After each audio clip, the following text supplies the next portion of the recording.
The great Indian epic Mahabharata was set in the Dwapar Yuga, the third of the four Dharmic ages.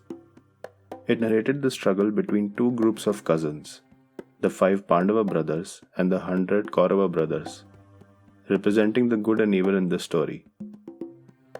It led to a 18-day-long Kurukshetra war, where good finally won over evil, but both sides suffered heavy losses. On one side, all the Kauravas and their descendants perished. On the other side, only the 5 Pandavas, Yudhishthir, Bhim, Arjun, Nakul, and Sahadev, survived the war. All their descendants perished too, except one, Arjun's unborn grandson Parikshit, still in his mother's womb during the war. Parikshit's father was Abhimanyu, the son of Arjun, and his mother was Princess Uttara, the daughter of King Virat. On the 18th day of the war, Bhim killed the Kauravas' leader Duryodhan, thus ending the war. Duryodhan's closest ally and best friend Ashwathama was filled with rage at Duryodhan's demise and resolved to end the lineage of the Pandavas. He murdered all their offspring in their sleep and released the Brahmastra, the most powerful weapon, towards Uttara's womb. Uttara prayed fervently to Lord Krishna, who entered her womb and absorbed the full force of the Brahmastra, thus protecting the baby, who was named Parikshit, meaning the one who faced trial of death even before his birth. Parikshit, being the only descendant, grew up under the careful protection of the Pandavas and was groomed to be the next king. He married Madravati, princess of Madra, and had 4 sons, Janmejay, Bhimsen, Ugrasen, and Shrutsen. He was crowned king when the Pandavas decided to leave their mortal bodies after a long and successful reign of 36 years. Under his rule, the kingdom flourished with peace and prosperity for many years.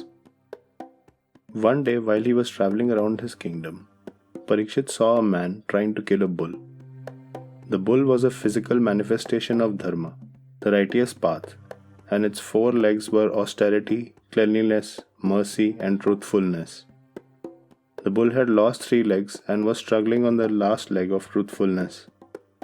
The man trying to kill it was a form of Kali, which represented chaos and disorderliness.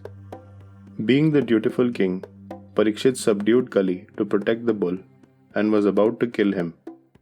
Kali begged for mercy, and so Parikshit spared his life and banished him from his kingdom.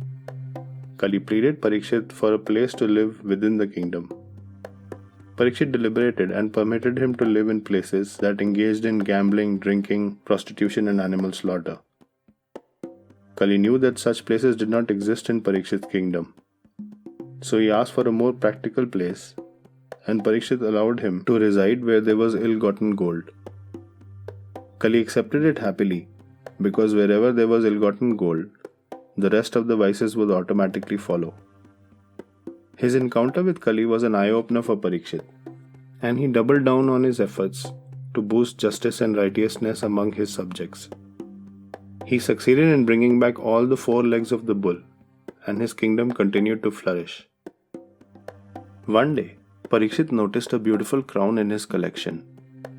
The crown had once belonged to Jarasandh, the king of Magadha, who used his might to subdue smaller kingdoms and seize their riches.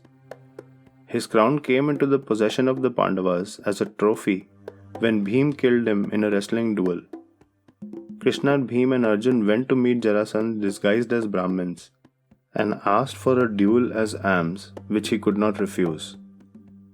Bhim and Jarasandh wrestled for days together, and finally Bhim overpowered him and tore him into 2 halves. But Jarasandh was born to 2 mothers, each giving birth to 1 half-human body that were joined together by the goddess named Jara. Hence, he had the ability to conjoin even when Bhim tore him apart. When Bhim looked at Lord Krishna for guidance, Krishna picked up a twig and dissected it into 2 halves and threw the parts in opposite directions. Taking the hint, Bhim again tore him apart into 2, but threw them in the opposite direction that killed Jarasandh, as his body halves could not conjoin again.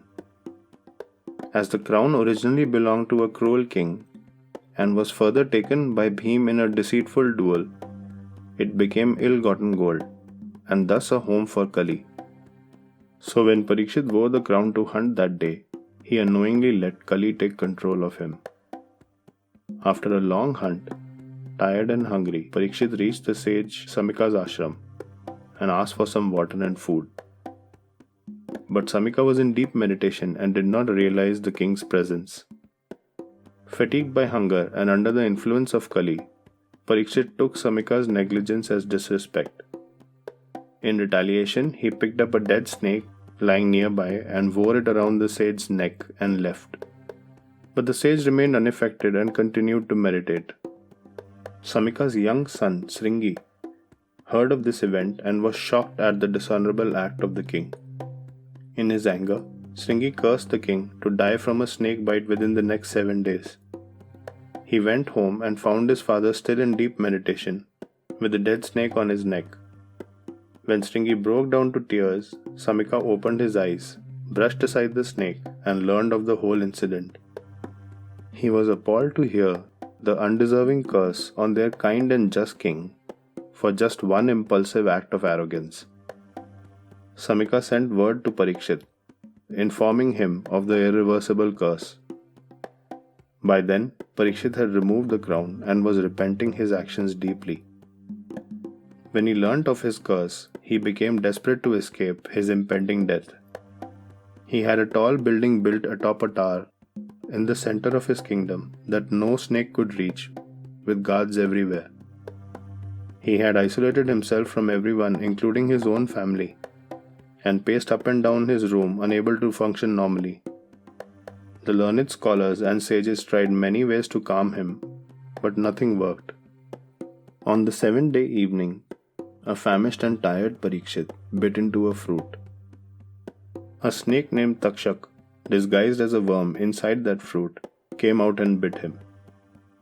In another version of this story, written in the revered ancient Hindu literature Srimad Bhagavad Purana, Parikshit did not panic when he learnt of the curse, but accepted his fate calmly. He handed his kingdom to Janmejaya and decided to make the best of his last 7 days.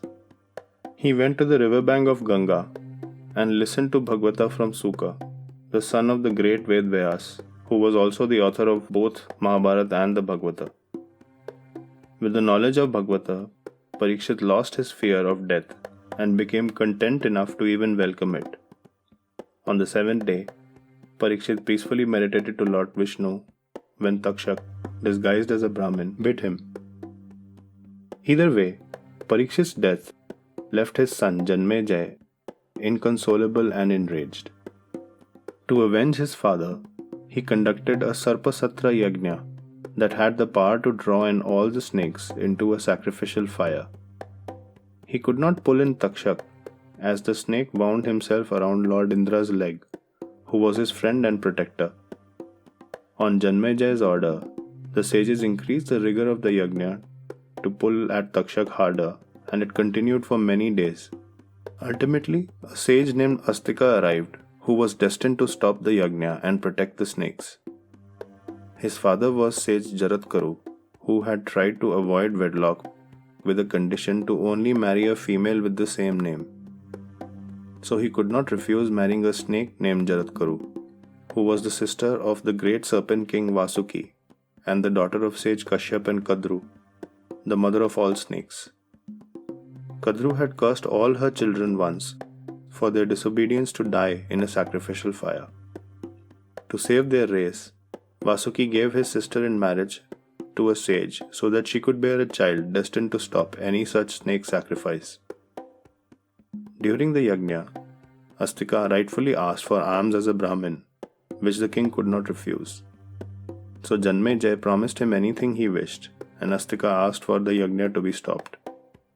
Janmejaya felt deceived and lamented the injustice done to his father and now his inability to even avenge his father.